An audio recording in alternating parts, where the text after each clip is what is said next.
ছেলেটা আমার সেই কোন সকালে বেরিয়েছে, এখনো তো এলো না। আমারও হয়েছে পোড়া কপাল।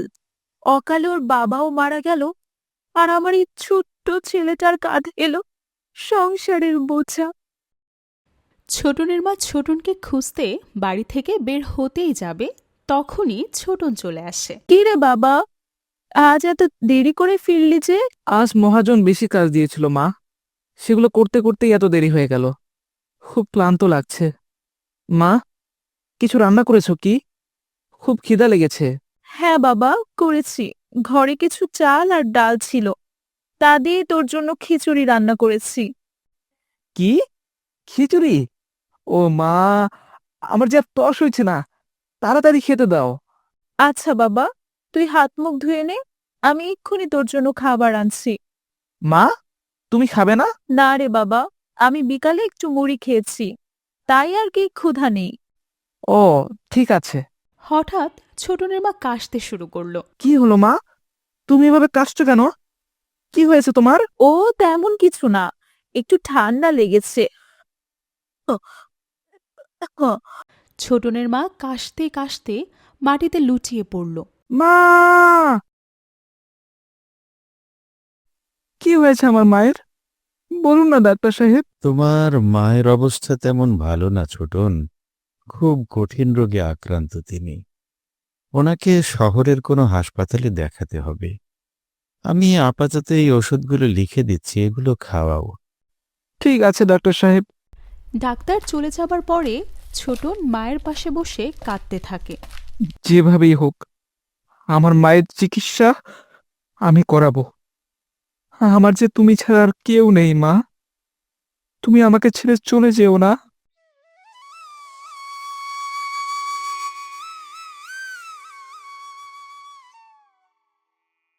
সাহেব, একটা কথা বলতাম। কি আর বলবি রে ছোকরা, যা কাজ কর। কাজ ফাঁকি দেবার মতলব সব জানি আমি। না সাহেব, আমার আপনার সাথে কিছু কথা ছিল। আচ্ছা বল শুনি। আমার মায়ের শরীরের অবস্থা তেমন ভালো না। ডাক্তার বলেছে শহরে নিয়ে গিয়ে চিকিৎসা করাতে হবে। থাক থাক, বুঝেছি বুঝেছি, টাকা নেওয়ার ফোন দিয়ে এঁটেছিস তুই। একটা টাকাও পাবি না। আমি এমনি এমনি টাকা চাইছি না সাহেব। আপনি মাসের শেষে একটু একটু করে আমার বেতন থেকে টাকা কেটে নিয়েন। দয়া করে কিছু টাকা দিন সাহেব।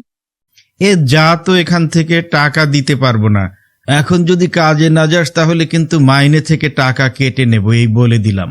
ছোটন মন খারাপ করে সেখান থেকে চলে যায়। মহাজন টেবিলের ড্রয়ার থেকে টাকা নিতে গেলে দেখে একটা টাকাও সেখানে নেই। মহাজন রেগে চিৎকার করে ছোটনকে ডাকে। ছোটন, ছোটন, কই মরেছিস? এই তো সাহেব, বলুন। আমার টাকা কই, বল কই আমার টাকাগুলো? টাকা? আমি তো কোনো টাকা নিইনি সাহেব, বিশ্বাস করুন আমাকে। বিশ্বাস আর তোকে? টাকা দিতে চাইনি বলে তুই শেষ পর্যন্ত টাকা চুরি করেছিস। বেরিয়ে যা আমার সামনে থেকে, আর কখনো আমার দোকানের আশেপাশে যেন তোকে না দেখি। একটা চোরের কোনো জায়গা নেই আমার কাছে। আমি চুরি করিনি সাহেব, বিশ্বাস করুন আমি চোর নই। বেরিয়ে যা বলছি।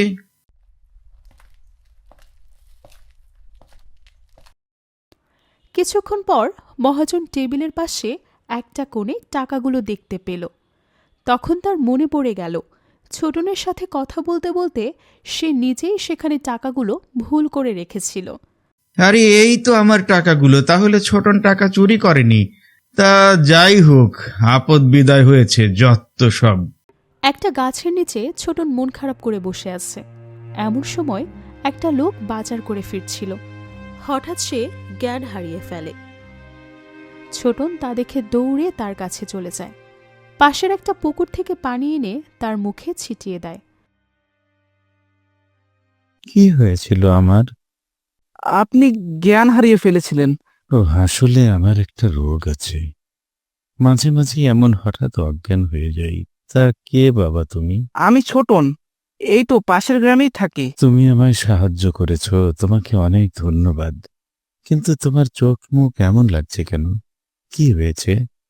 আমাকে নির্দ্বিধায় বলতে পারো। ছোটন তাকে সবকিছু খুলে বলে।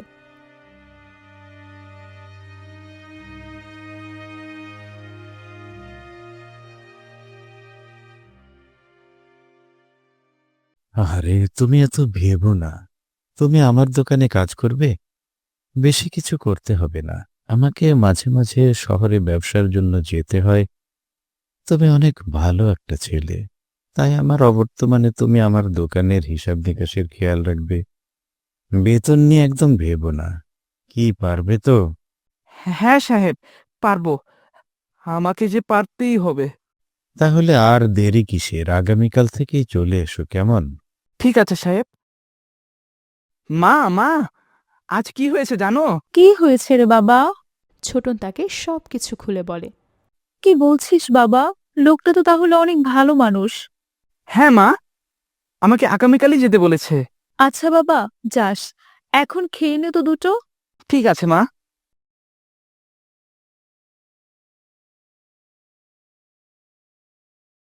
আরে আরে ছোটন যে, এসো এসো। এই রমি, যেখানে আয়। হ্যাঁ কর্তামশাই, বলুন। এই হলো ছোটন। গতকাল ওর কথাই তোকে বলেছিলাম। তা ছোটন, পথ চিনতে কোনো অসুবিধা হয়নি তো? না সাহেব। এরপর ছোটন প্রতিদিন কাজে যেত। এভাবে একদিন সে খেয়াল করল নতুন মহাজন মন খারাপ করে চেয়ারে বসে আছে। সাহেব, আপনাকে খুব দুশ্চিন্তাগ্রস্ত মনে হচ্ছে। কি হয়েছে আপনার? জানিস ছোটন, এই জগৎ সংসারে আমি একা। আমার কোনো আপনজন নেই। এই রমিজকে নিয়েই সারাদিন কাটাই এই দোকানে। বাড়িতে শুধু এক কাজের লোক রেখেছি। এই একার জীবন বড়ই বিরক্তিকর।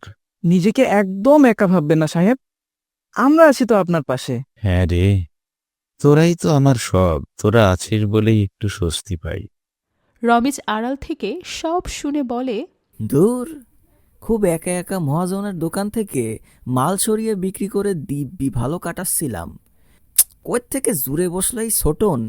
যাই হোক, ওকে যে করেই হোক হাত করতেই হবে। তা না হলে যে কর্তামশায়ের ব্যবসার আড়ালে আমার ব্যবসা যে লাঠে উঠবে। আজই ছোটনের সাথে কথা বলতে হবে। হ্যাঁ রে, আমার শরীরটা একটু খারাপ লাগছে। তোরা দোকান বন্ধ করে বাড়ি চলে যাস। আচ্ছা সাহেব।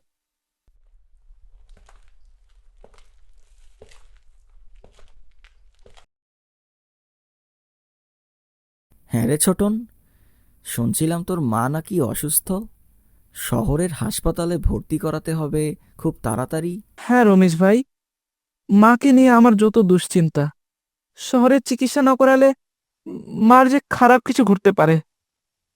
আর শহরের চিকিৎসার তো অনেক খরচ। তাই তো দিনরাত এত পরিশ্রম করছি। তোর এত পরিশ্রম করার কি দরকার? চাইলেই কিন্তু তুই খুব তাড়াতাড়ি অনেক টাকা কামাতে পারবি। আর তোর মাকেও শহরে চিকিৎসা করাতে পারবি। কিন্তু সেটা কিভাবে? দেখ ছোটন, মহাজনের এই দোকানে কিন্তু অনেক মাল আসে। আর মহাজনও সব মালের হিসাব রাখেন না, আমাদের ওপরে ছেড়ে দিয়েছেন। ওখান থেকে যদি কিছু মাল সরিয়ে বিক্রি। এ তুমি কি বলছো? এমন অন্যায় কাজ আমি কখনোই করতে পারবো না। প্রয়োজনে আমি আরো পরিশ্রম করব। তবুও এই অন্যায় কাজ আমি কিছুতেই করতে পারবো না। ধর, বেশি সৎ সাজতে যাস না, বুঝলি? এখন ভালোভাবে বাঁচতে হলে শুধু টাকার প্রয়োজন। টাকা ছাড়া সব অন্ধকার। সে যাই হোক, আমাকে আর এমন অন্যায় কাজ কখনো করতে বলবে না।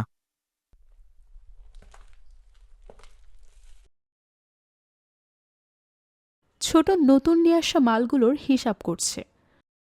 কি হলো? আমার হিসাবে কোনো ভুল হলো কি? কই না তো, হিসাব তো ঠিকই আছে। কিন্তু মাল এত কম কেন? মাল থাকার কথা 40টা, আর আছে শুধুমাত্র 25টা। মহাজনকে গিয়ে বিষয়টা জানাতে হবে। সাহেব, হিসাবে মাল কম আছে, বুঝতে পারছি না।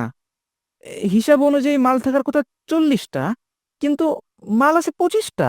একটু ভালোভাবে দেখো, রমিজ হয়তো অন্য কোথাও রেখেছে। রমিজ, এই রমিজ। জি কর্তামশাই। হিসাব অনুযায়ী নাকি 40টা মাল থাকার কথা, এখানে 25টা আছে। বাকি মালের খোঁজ কি তুই জানিস? তা আমি কি করে জানবো? এসব আমার কাজ নাকি? এসব তো ছোটন জানে। ছোটন, তুই আবার হিসাব করে দেখ, হয়তো কোথাও একটা ভুল হচ্ছে। না সাহেব, আমি অনেকবার হিসাব করে দেখেছি।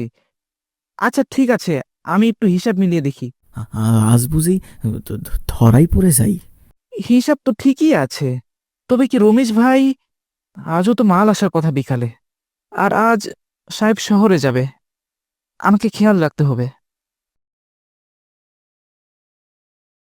এ ছোটন, তোর ক্ষুধা পেয়েছে?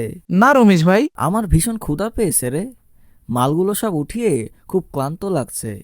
একটু পাশের হোটেল থেকে আমার জন্য খাবার এনে দিতে পারবি? ঠিক আছে রমেশ ভাই। এই নে টাকা। ছোটন টাকা নিয়ে হোটেলের দিকে গেল। ছোটন যাওয়ার পর রমেশ মালগুলো থেকে কিছু মাল সরিয়ে নিল। ছোটন আগে থেকেই রমেশকে সন্দেহ করেছিল, তাই সে দূরে দাঁড়িয়ে সব দেখছিল। পরের দিন সকালে ছোটন সব ঘটনা মহাজনকে জানালো।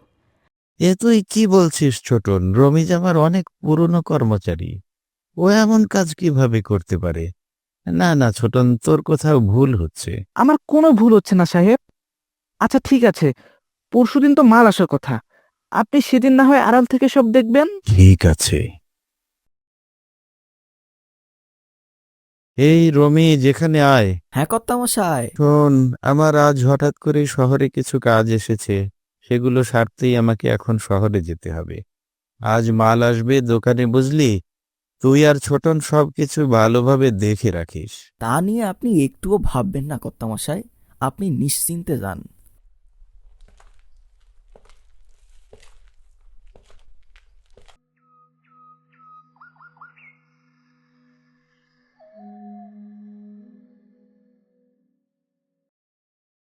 বিকেলে মাল আসার সময় মহাজন আড়ালে দাঁড়িয়ে সব দেখছিল। আজও ছোটনকে রমেশ হোটেলে পাঠিয়ে সেদিনের মতো মাল সরিয়ে নিল। মহাজন তখনই দোকানে চলে আসে। আমাকে ক্ষমা করে দিন কর্তামশাই, এমন ভুল আর কখনো হবে না। দয়া করে আমাকে একটা সুযোগ দিন। এতদিন অন্ধের মতো বিশ্বাস করেছি তোকে, তার এই প্রতিদান দিলি? আর কোনো সুযোগ না। এতদিন যা করেছিস তা কখনোই ক্ষমার যোগ্য না।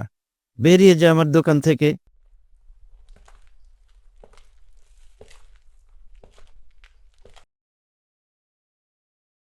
ছোটন, তুই আজ অনেক বড় কাজ করছিস রে। এত ছোট হয়েও তোর অনেক বুদ্ধি। দেখবি তুই একদিন অনেক বড় ব্যবসায়ী হবি। তোর সততা তোকে অনেক দূর নিয়ে যাবে। আপনার কাছ থেকেই আমি অনেক কিছু শিখতে পেরেছি, সবই আপনার দয়া সাহেব। তুই আজ থেকে আমার সম্পূর্ণ দোকানের দায়িত্ব নিবি। তোর মতো সৎ আমি আর কাউকেই পাবো না রে ছোটন। হঠাৎ একদিন মহাজন অনেক অসুস্থ হয়ে পড়ে। তিনি ছোটনকে ডেকে পাঠায়। ছোটন, হ্যাঁ সাহেব। আমি মনে হয় আর বাঁচব না রে। এসব কি বলছেন সাহেব, আপনি খুব তাড়াতাড়ি সুস্থ হয়ে যাবেন। না রে, আমি তো বুঝতে পারছি আমার অবস্থা। যে জন্য তোকে ডেকে পাঠিয়েছি, আমার তো তিন কুলে কেউ নেই, একমাত্র তোকেই পাশে পেয়েছি। তোর সততা আমাকে মুগ্ধ করেছে। আমি চাই আমি মারা যাওয়ার পর তুই আমার সব সম্পত্তি দেখে রাখবি। তাই আমার সব সম্পত্তি তোর নামে করে দিতে চাই। না না সাহেব, এ হয় না, আমি এ দায়িত্ব নিতে পারবো না। তোকে যে নিতেই হবে ছোটন। আমি চাই তুই অনেক বড় হ। তুই তোর পরিশ্রম আর সততাকে কাজে লাগিয়ে অনেক দূর এগিয়ে যা। আমার ইচ্ছাটা পূরণ করবি না ছোটন? কিন্তু সাহেব। আর কোনো কিন্তু না। তুই কথা দে, আমার ইচ্ছা তুই পূরণ করবি। ঠিক আছে সাহেব। এরপর মহাজন তার সব সম্পত্তি ছোটনের নামে লিখে দেয়।